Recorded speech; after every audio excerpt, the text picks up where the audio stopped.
কিছু বছর পর, তখন আর বিটিএস নামক কোনো ব্যান্ড নেই। তখন বিটিএস এর 7 জন মেম্বার কারো স্বামী, কারো বাবা নামে পরিচিত। সামাজিক নিয়ম হোক বা পরিবার, সবকিছুর জন্য আমাদেরও যেতে হবে শ্বশুর ঘরে।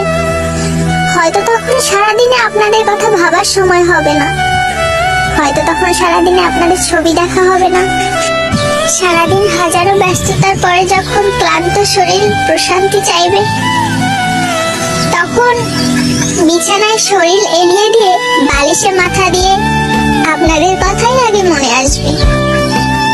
হয়তো চোখ থেকে গড়িয়ে পানি পড়বে, হয়তো স্বামী পাশ থেকে ডেকে জিজ্ঞেস করবে কাঁদছো কেন। বুকে পাথর রেখে আর মুখে সত্য লুকিয়ে বলতে হবে হয়তো বাবা মায়ের জন্য মন খারাপ করছে। আড়ালে হোক, আপনারা আমাদের মনে সারা জীবন থেকে যাবেন।